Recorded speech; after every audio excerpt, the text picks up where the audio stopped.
if you look at the image behind me again, we don't know if those bare feet are touching pesticides, herbicides, et cetera, that's on grass.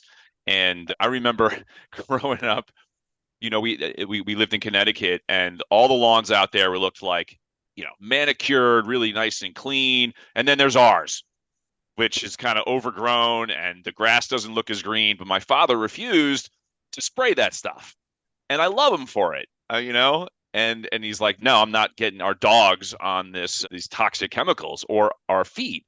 But it's so prevalent everywhere, even in parks or everywhere you go. So I'm mindful of that. And if I see that it's just too good to be true, that grass, I'm not putting my bare feet on there. And that's why we need the shoes. So that's one example, right? That's a perfect example, Step. It really, Hmm. it really is. And um, if you're on your own lawn, then you can have some control. But most of us are on somebody else's lawn or a park, public space, and you have no idea what's in that grass. Oh, yeah. Um, Yeah.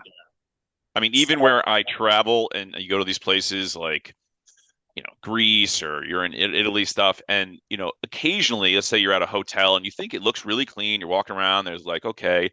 And then you see some guy spraying insecticide on all the sidewalks in the corner or the trees. And I'm like, oh man. And you're getting that permeating your skin if you're walking barefoot to the pool.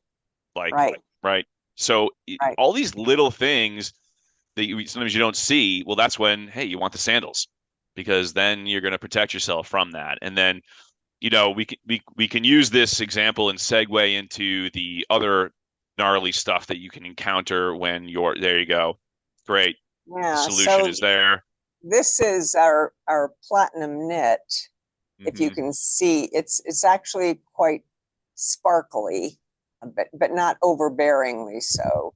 But this is one Elegant. of our flip flops that's very comfortable and secure to wear to the pool, as you're explaining. We also have simple, one layer flip flops, and we have flip flops that have a conductive plug in them as well to just take with you. And even in hotel rooms, Step, that's what I take my flip flops Mm. with me to every hotel room because I don't want to put my feet on the carpet or Or the those floor. floors. Yeah, I mean they clean that stuff every day with chemicals and stuff to keep it looking sharp and smelling Right. fresh. And to Yeah, keep the insects away. And exactly.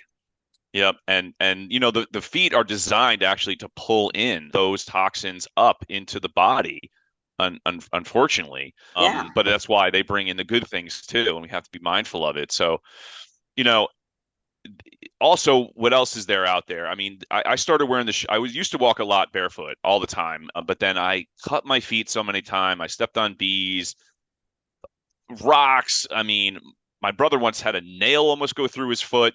So yeah, we were so happy when you created this and the movement is taking place because and sometimes your feet are freezing cold and I would still want to be grounded in the winter and now it's like, oh, thankfully we've got this solution to do, and especially in the winter you're inside all day long and you're not getting that ground time that you need your daily ground time. right. So yeah, the winter is a great time to be in the shoes and the boots then, and I find I just feel so much better when I'm doing it.